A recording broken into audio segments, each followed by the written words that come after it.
Chris is going to be talking to us about the 3 things you should know before selling your agency.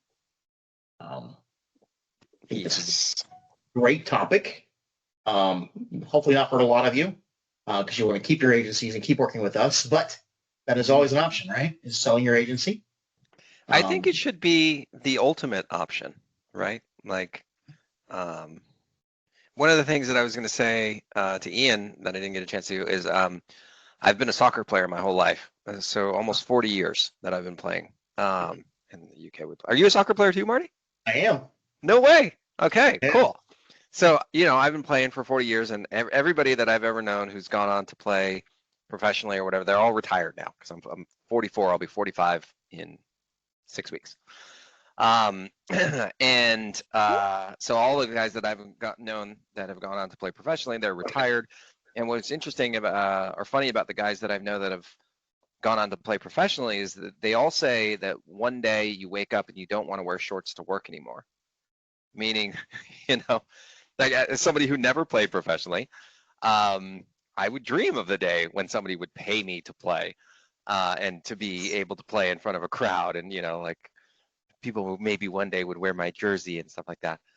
But even though, they're running around playing the beautiful game, everybody one day you just like, I just don't want to do this anymore. And so I say that's the same thing kind of with running an agency. It's a very difficult thing to do. And I think one day all of us are going to wake up and we're like, okay, I'm ready for the next thing, So I think it's important that we all we build a business so that we never want to sell it. But then whenever that day comes when we want to hang up our boots, we're in a great position to get an awesome multiple and a good offer for it, So I was just talking to an investment banker before this call. I had a little bit of a break between this call, but I was talking to an investment banker. He works exclusively with marketing agencies, decent sized ones, like usually doing at least $5 million in EBITDA. And so it's always fun to kind of see what he's looking at and the deals that he's doing. So I'm going to share with you guys the 3 tips whenever, Marty, whenever you say that I can start, we can It's all you, man. This is your show. Okay. I'm just here for moral support. What position did you play, or did you play, by the way? So this it's been a while, okay. But yeah, I played basically it's a CDM position, but we had a diamond defense. I was called the point, and then we had a stopper behind me. I was a running fool and very aggressive. So nice. You seem like the hard-nosed center midfielder, just always getting stuck in on tackles. Yeah. Yeah, exactly. if the ball crossed that midline, it was mine. I was gonna let you have. I would just let you have it. I'm 6 foot tall and I am terrible in the air. So just an absolute waste of height. But yeah, I was also center midfielder. I also spent some time in the back, but I played everywhere. And now because I'm older, depending on the age of the people that I'm playing with, if I'm playing against guys our age, I'll usually play up top because I can finish. If I'm playing against the younger guys, I usually stay in the back. Because I'm bigger now and I can just push them to the ground. All over. Yeah. When I graduated high school, so I'm 6 foot tall. When I graduated high school, I was 135 pounds. Just so skinny, so fast. 136. Yeah. Nice. And so I now I'm 6 foot tall. I weigh around 210.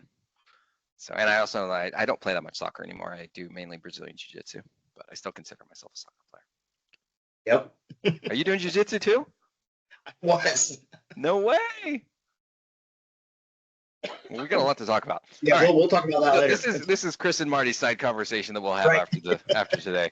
So I'm so glad that everybody's here. I'm not super familiar with how Teams works, but hopefully we can manage the chat. So if there's any questions, if you don't feel comfortable unmuting yourself or asking a question, you can always use the chat.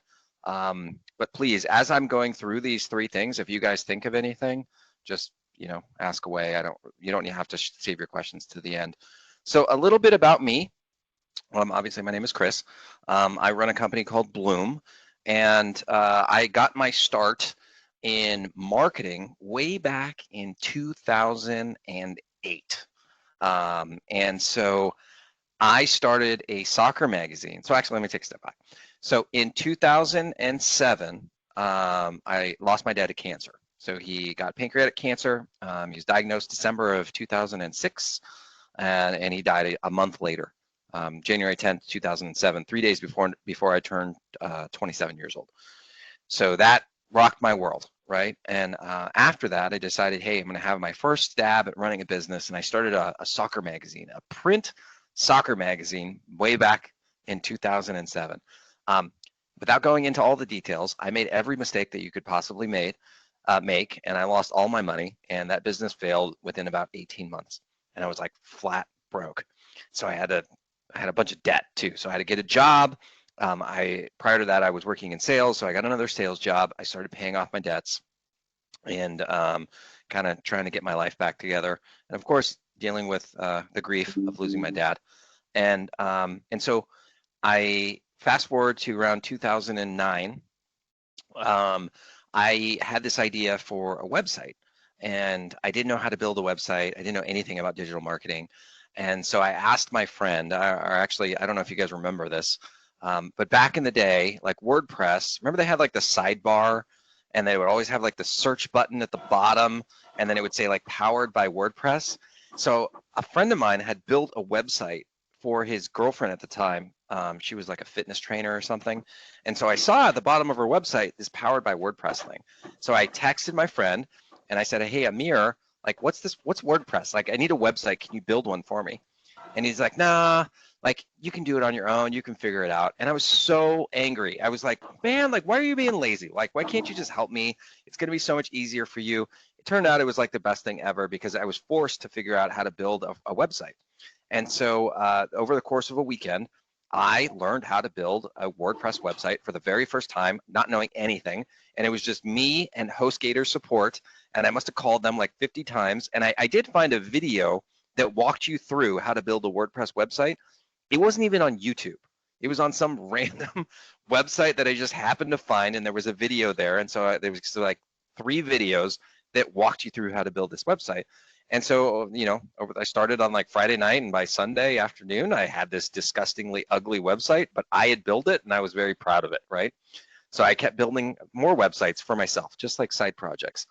And then I started to wonder, like, how can I drive traffic? And so I hired Russell Brunson, had a program way back in the day called .com Secrets. And that service, it was like a coaching program. And so you would pay them, and at the time it was like $500 a month, and I was spending $500 a month to learn how to drive traffic. And that's kind of how I learned about digital marketing and lead generation. And a lot of it was like affiliate traffic, as well as really, really cheap remnant banner ads. That was a way that they were driving a lot of traffic. And so that eventually led to me getting a job in digital marketing, in sales. I worked for a company called Reach Local. If any of you guys remember that company, I was selling PPC management services.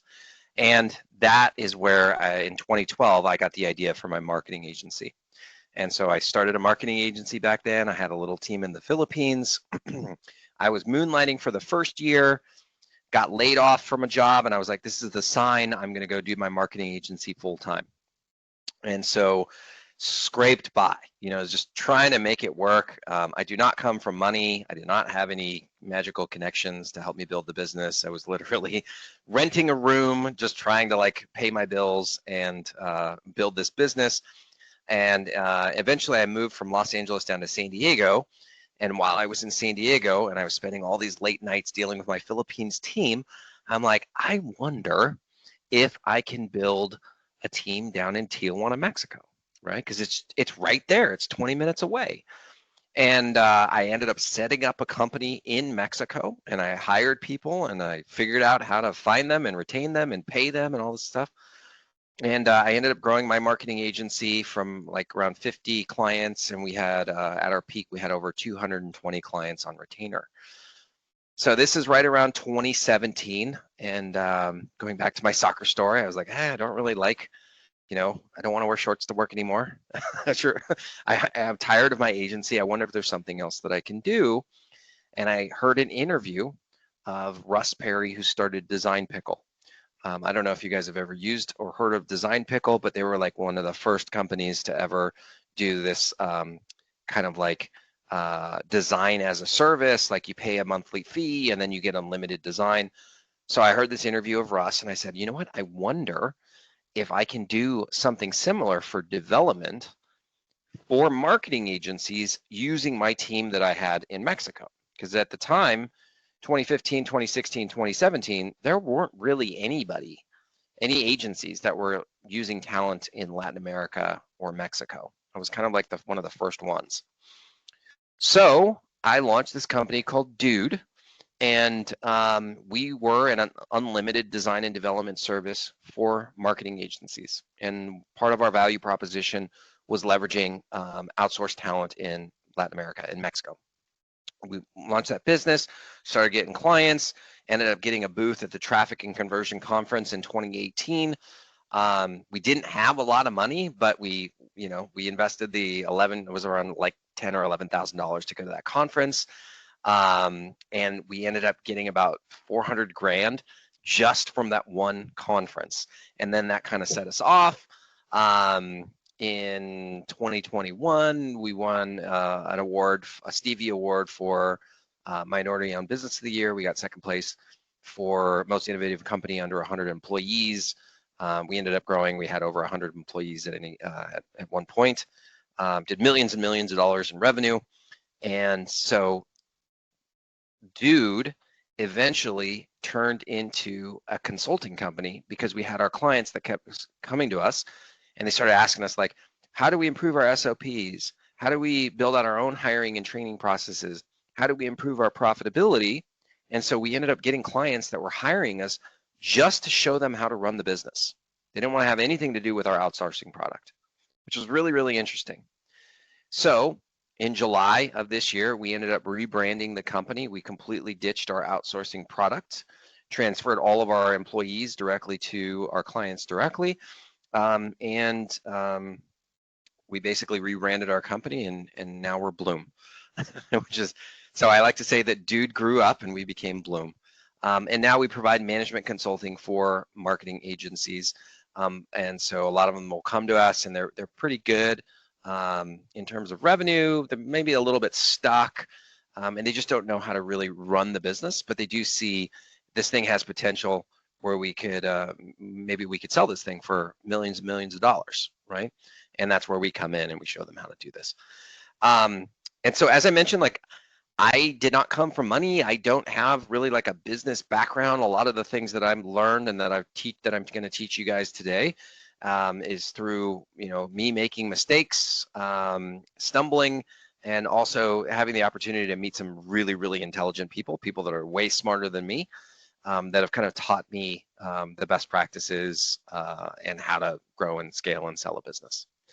So with that being said, I'm going to specifically talk about 3 things that you have to know when you're going to sell your marketing agency. So I've done a lot of talking. I'm just curious, have any of you, just put a 1 in the chat if any of you have already thought about selling your agency one day. Just put a 1 in the chat if you've already thought about selling your agency one day. All right. No. There we go. We got 1. And as I mentioned, like, I think that everybody should think about, okay, so Karen says 1, awesome. Great.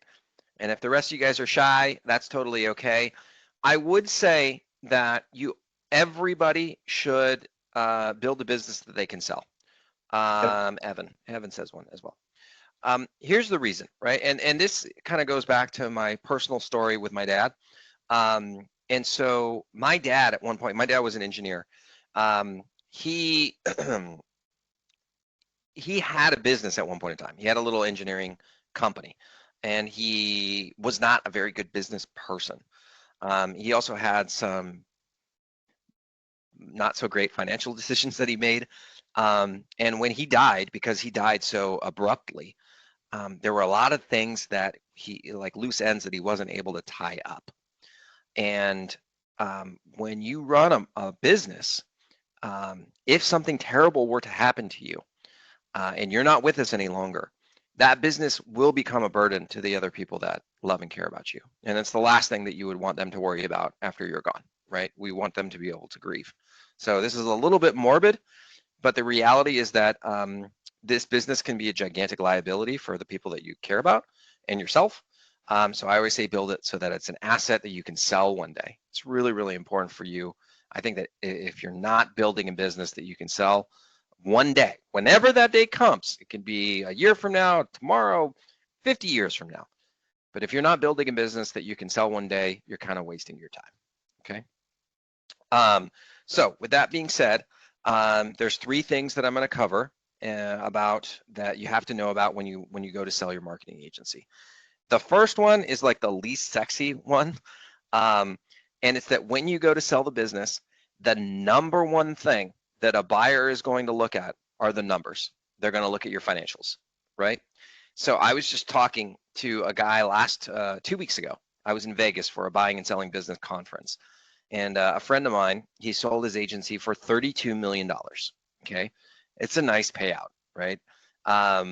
And he told me that when the investment bankers were shopping his agency, they didn't talk at all about the tech stuff that he did or the fancy design work that they do or any of that stuff. The number one thing that they looked at were the numbers. And this is the sad reality, right? So we as creatives or agency owners, we get a lot of, we really get attached to the work that we do. And it is important, right? That is something that you'll have clients that hire you for that. A buyer is going to look at the business much differently, right? They're going to look at it as an investment. They are 100% going to look at the numbers, right?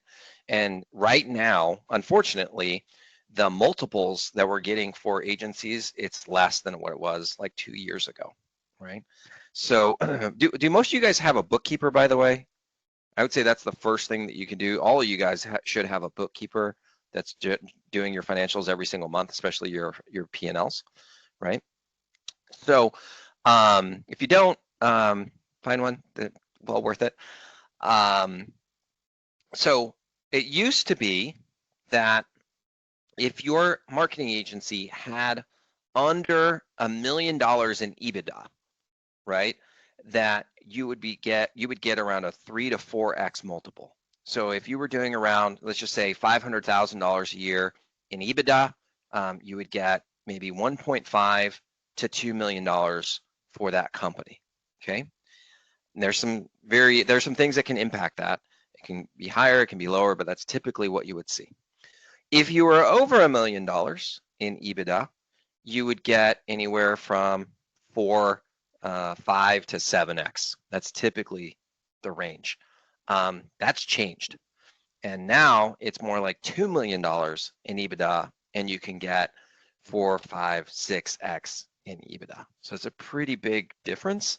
Now, why that's happening, maybe it's the economy, inflation, whatever you want to say. But that's the reality of what we look at right now. Can you Can define it change? EBITDA to the unknowing? Sure. Yeah. So earnings before interest, taxes, depreciation, and amortization. Actually, let me find the textbook explanation. So think of it this way. After what's the profit that's left over? Hold on, I'm going to paste this textbook answer into the chat. And this is a great thing for your bookkeeper to also help you out with. So what's the profit before interest, taxes, and depreciation? Typically, and amortization. So typically, marketing agencies don't have a lot of depreciation and amortization. And so think of it just like, what is the money that's left over after all the expenses are paid, including paying ourselves, right? That is typically what it's going to be pretty close to what your EBITDA is going to be.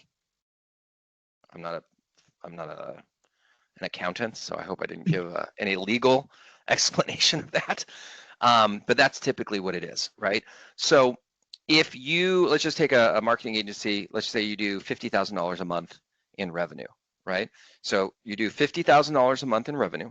Let's say the team that you pay to do all the fulfillment, and let's say all the software that's included in that, let's say that's $20,000, right?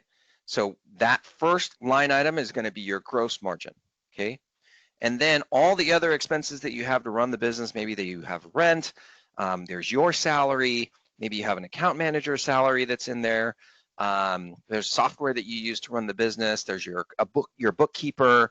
There's advertising that you spend. Maybe there's like another $20,000 in that expense. So that means there's $10,000 that's left over, right? That is, well, let's just call that your EBITDA. Net income, EBITDA, it's going to be a pretty similar number. Net profit. Does that make sense? Does that answer the question? Does anybody have any other questions about that? This is like, I'm trying to give you a very basic answer. Anybody have any questions about that? So just so that we're clear, because I do hear people saying, like, oh, I have 90% profit margins, and it's because they're doing all of the work. A buyer will not see it that way. They will look at what you're paying yourself, and they will say, like, how much is it going to cost me to replace you?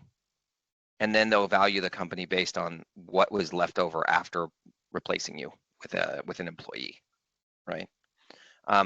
Same if you have the business, if you're running the company and you have other employees and maybe you're not really involved in the business, and you're not giving yourself a fair market salary. Let's say the business is doing $1 million a year, and you're paying yourself maybe $3,000 salary, but you're taking a massive distribution and you're basically wiping out the bank accounts. A buyer is going to look at that, and that's going to penalize you. So you do have to run the business and like make sure that you're paying people and you're paying yourselves, and that there is money left over at the end of the month. Okay. Anybody else have any questions about that? Okay. So when you go to sell the business, again, they're going to look at your numbers, and that's the most important thing. That will be the first thing that they look at and the last thing that they look at. It's very, very important that you have your numbers in order. It's very painful to have a conversation with somebody that wants to sell their business and they've been doing it for 10 years or whatever. And it's their baby, right? Like this is a part of who we are. Like your business ultimately is one of the things that you're going to be the most proud of in your life. And it's very, very difficult to talk to somebody and just be like, hey, I hate to break it to you, but like you want, I just had this conversation 2 days ago. He wants 3.5 million. I'm like, I don't see any way that we could get you more than 1.2 right now, right? It's just not possible. I don't know. I mean, maybe there's somebody that's out there, but like, I want to give you a realistic expectation of what you would be able to get for this business. And so, you do want to keep track of your numbers and just remember that like they are going to value the business based on the numbers first, second, and last. That's very, very important. Anybody have any questions about that? Okay, I'll give you some variables just so that you can think about this as well. So your churn rate will absolutely influence your valuation of the company. So Dominique, you asked a question. Go ahead. Yes, I did have a question. Nice to Sure. meet you. Likewise. When you talk about having your numbers in order, and I always hear this, but it's never defined. Is it a matter of, are we specifically talking QuickBooks and download your P&L statements? Are we talking a certain structured document, an Excel spreadsheet? Are we, does it matter how, like, is it a presentation that you're putting together and you're taking the numbers from QuickBooks and putting it into, like, what is that specific document that they're looking at when they're saying you're looking at your numbers? Good question. So let me ironically, I actually have some financials up for one of my clients. Let me remove their company name so that you sample. All right, so I'm going to show you. I don't want it to worry anybody or to like shock anybody. Let me do a share here. Boom. I apologize again because I don't use Teams. Here we go. There should be, okay, you got it. Yeah, I gotcha. Okay. Can everybody see this? It says sample up here and it says advanced pro forma. Yes. Okay, cool. So this essentially, this is called a pro forma. And it's a very fancy spreadsheet, like it's a financial planning spreadsheet, right? So at the beginning of the year, you put in your forecasts, right? And then as you go throughout the year, you put in your actuals. So let me just kind of show you this agency. So their forecast for this month is 176,000. For next month, it's 189. Da, da, da. And then you can see at the end of the year, we're shooting for almost 1.9 million. And then we have our 2025 numbers in there. Or I'm sorry, yeah, 2025, 2026. Okay. So every month we would plug in the actuals. So I'm going to show you like what the P&Ls would look like. And kind of like the categorization. Okay, so what we want to see is like all the revenue, right? And then the biggest things that we want to see and that where I see most people making mistakes is the cost of goods. So cost of goods is any expense that goes towards fulfillment. For us, it's typically going to be the labor, so the team members that are doing the fulfillment and the software that we use towards fulfillment. So if you do websites, so your web designer, your web developer, I don't know if anybody uses copywriters anymore, but copywriters, if you're doing ads for clients, you know, the people that are running the ads, and then all the software that you're using to run the ads as well. If you're still doing fulfillment, it is a best practice if you can track your own time and then, you know, allocate your own time back to the fulfillment.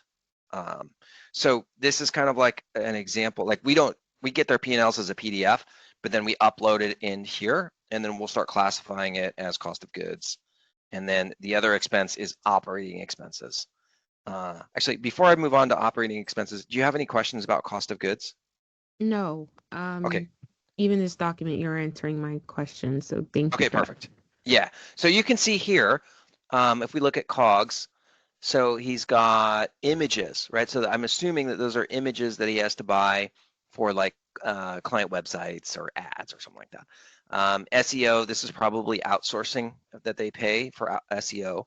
All the software. So look at how much this guy is spending on software to help manage all of his clients. Then we have Stripe fees. This is a thing that I always put in cost of goods.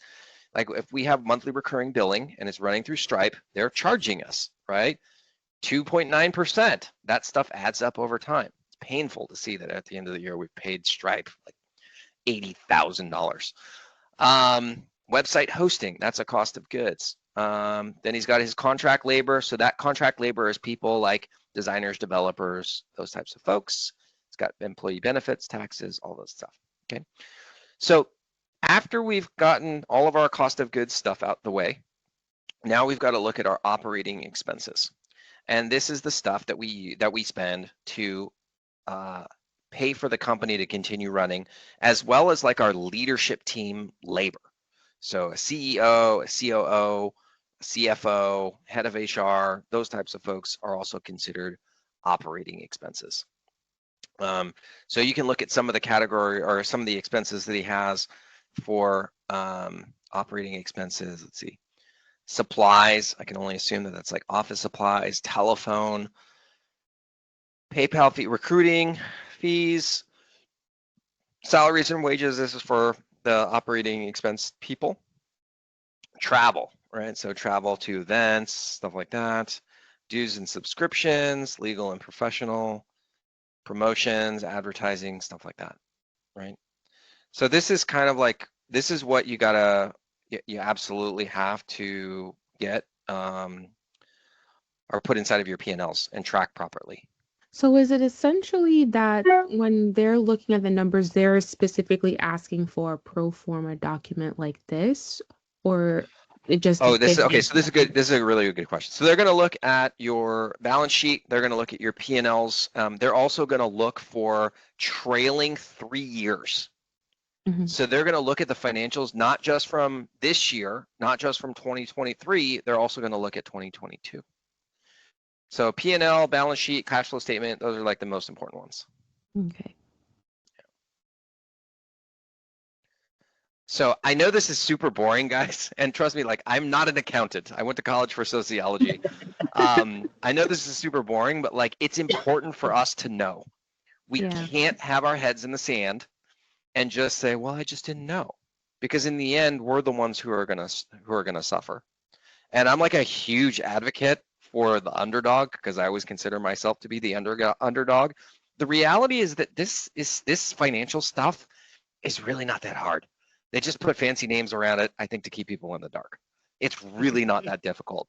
And it can actually become pretty fun when you start to learn how to play this game. And it's like a little puzzle, right? And you can start to figure out like, hey, if I move this needle and if I move this needle, then, you know, like I can grow the business this way and it's going to increase my valuation. It ends up becoming really, really fun. We I don't do think that it's here. ever, yeah, I don't think it's ever going to be fun to get the numbers. Like my wife is the one who's the accountant. I love analyzing numbers. I can't stand putting together these spreadsheets. So, you know, make a little bit more money and then you can hire somebody to do that. Anybody else have any other questions before I move forward? No? Okay, let's keep going. I got 2 more to go and I think we only got 20 minutes. Okay, so the second thing is when you go to sell your company, you have to consider these 3 things, okay? And it's typically going to make you want to sell the company for a higher number than you thought of, right? So one of the questions that I ask people when I say, you know, or when I try and have them articulate how much they want to sell their company for, I say, at what price do you become a seller? So, you know, Jesse, I would ask you, you don't have to answer, but I say, Jesse, at what price do you become a seller? You know, at what price do you sell your agency? And I hear what somebody would say. So there's 3 things that you have to consider. So first of all is taxes. When you sell the company, the government is going to take 40%. It's just the way that it goes, okay? The government is going to reach in and they're going to take 40% of what you sold the company for. It sucks. It's just the way that it is. Just get over it. You're not going to be able to win that battle, okay? The second thing is that when you sell, depending on how much you sell for, you're going to get what's called an earnout, okay? So the earnout essentially means that, Dominique says 40%, yes. Unfortunately, that's what's going to happen. Okay, the earnout is where they say, okay, we're going to offer you $10 million for the company or $2 million for the company or whatever, right? However, I'm going to pay you $1 million now, and then in a year, based on us hitting certain benchmarks, I'm going to give you the other $1 million, or maybe I'm going to give you $250,000, right? But if you exceed that benchmark, I'm going to increase it. I'm going to give you $2 million, right? So depending on the sale, the size of the sale, how much you sell for, they're going to give you an earnout. So just assume that you're never going to get that earnout. So whatever that first payout that they're going to give you, you have to kind of just go into it knowing I'm not going to get it. I'm not going to get the rest. It sucks, right? The third thing is that they're going to make you sign a non-compete, okay? I know one person who sold his company where he didn't have a non-compete immediately. Everybody else has non-competes. Those non-competes can go up to 5 years. My buddy who sold his company for 32 million, he cannot work in marketing for 5 years. You know, he's got $32 million, so he's okay with that. But at the same time, this is your life's work, right? You've been running your agency, like I've been in this business I've had my LLC for 12 years, right? And if I can't work in this industry at all, you can't consult, you can't like do part-time stuff, you can't do anything for 5 years. That's his deal. 5 years, okay? Take that into consideration, right? Even if it's 3 years, even if it's 2 years, you have to take that into consideration when you sell the business. So if you take those 3 things in, taxes, earn out that you're probably not going to get, and the fact that you're going to have a non-compete where you can't work in the business for, let's say, 3 to 5 years, you're probably going to want to ask for more money, right? You're probably going to want to build the business so that you can sell it for more money, right? The taxes alone makes you want to sell the business for a lot more money, right? 40 what? Yeah, 40 what? It's happening, right? So, yeah. I was hoping you meant $40, Chris. No, yeah, no. I wish. Yeah. 40%. Yeah. I might switch my political party when that happens. No, I'm just kidding. Anyways, so yeah, it's just what it is. Okay, so that's my number 2 is you're probably going to want to have to ask for more. You're probably going to want to ask for more money when you factor in taxes, the earnout, and the non-compete. Okay, so that number of how much does it take to become a seller is going to go up. Is there any way to offset the 40%? If they give you cash, most likely not. Now, again, I'm not a CPA. I'm not a tax professional, just based on my own experiences and what I've seen for other people. If they give you the cash, most likely you're going to have to pay the 40%. The only way that I think maybe you can get around it, maybe, is if they give it to you in stock. And then maybe you can get around it. But I mean, I've never experienced that before. I'm just guessing. Yeah. So good question though. Anybody else have any other questions? It was funny, like I had a guy that came to me, and this was kind of a sad story. He was based in Florida, and his age, he didn't not know his numbers. I was like, hey, what'd you do in revenue? He's like, I think it was like 700,000. And then like we're going on in our conversation, he's like, oh no, wait, I found my P&Ls from last year. He's like, I did 1.2 million. I was like, how do you not know that difference? It's like a big difference. But his net was terrible. And so I'm like, what do you think you want to sell the business for? Or what price do you become a seller? And he's like, I was thinking like 2.5. And I'm like, dude, I like, you're going to hate me for saying this, but I think you would be lucky to get 500,000 for this business. And he was like, well, but we have this branded truck that we bought. And he like showed me a picture of it. And it was like a 6-wheel truck, and it was this massive like monster truck thing. And I'm like, dude, that's awesome.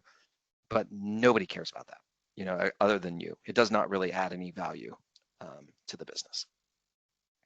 So yeah. Oh, and the point of it is I told him like, even if you sold it 500,000, the government's going to take 40%, and he lost his mind. I think he unsubscribed from my email list after that too. It's like, dude, it's not me. It's not me. It's the way that the system is, It's like 2 tires of that truck. Yeah, exactly.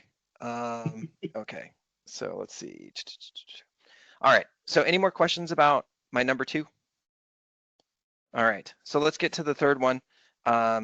And this is having a plan, right? So when I showed you the pro forma, what's cool about the pro forma is it shows us what our plan is for the future, okay?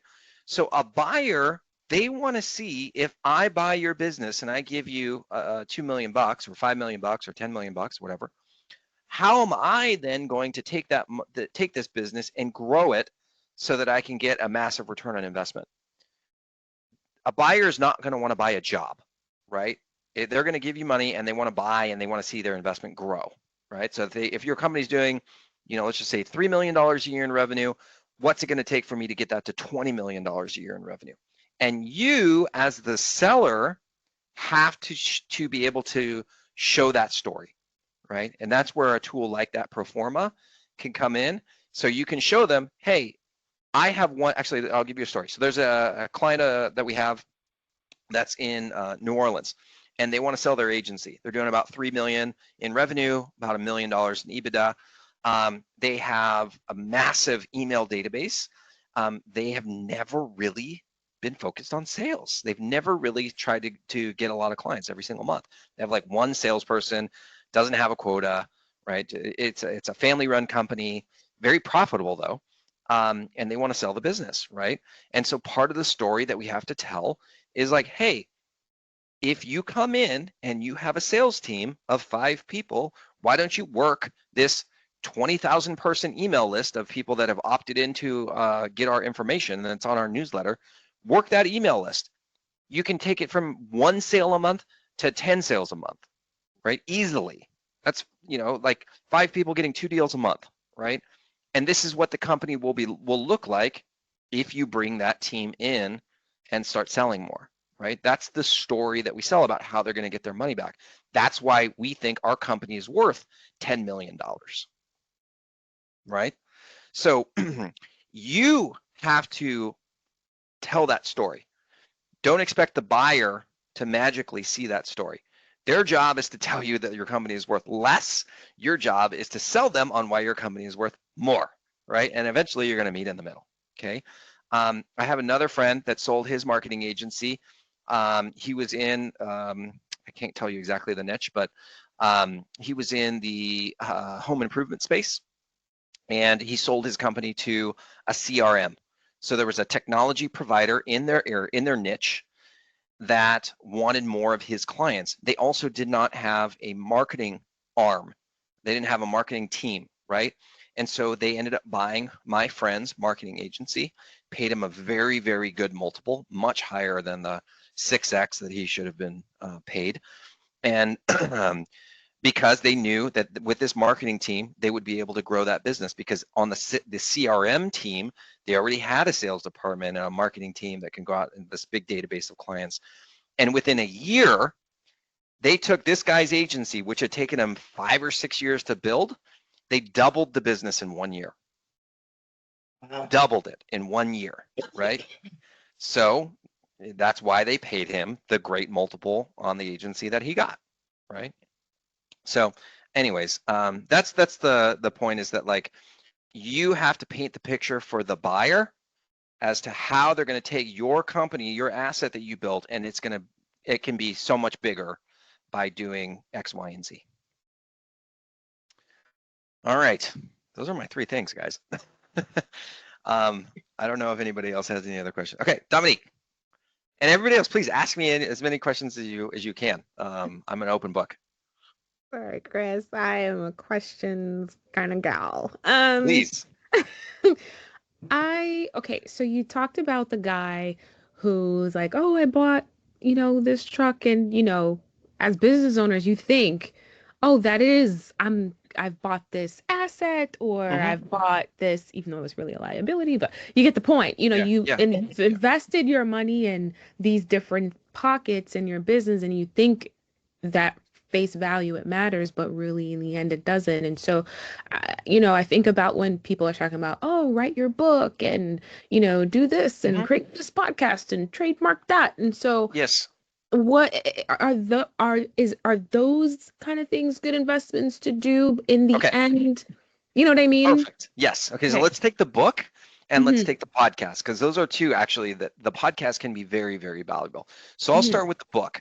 So if you wrote the book, and let's say the book is generating leads for the company, right? And we know how much money we're spending, like what's our cost per lead on that, and then we know what our cost per acquisition on that. That book then is absolutely valuable, right? Because you can show how, hey, I have this book, and we mail out books to our prospects, and the books are free, or I'm sorry, we give them away for free, or we do a free plus shipping. It costs us $10, but we're generating a lead for now $20, and we're converting 30% of those people. So we're acquiring a customer for $60, right? That's incredibly good. So I would say that having the book that's really, really helpful. Or if the book gets you on stages, right? And you say, every time I speak, I generate this many customers and blah, blah, blah, blah. Also very, very helpful.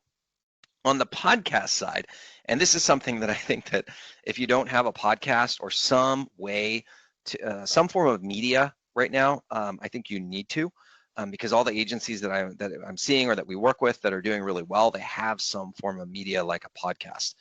The reason I think it's so much more valuable is because ads are so much more expensive, and it's really, really hard to capture attention.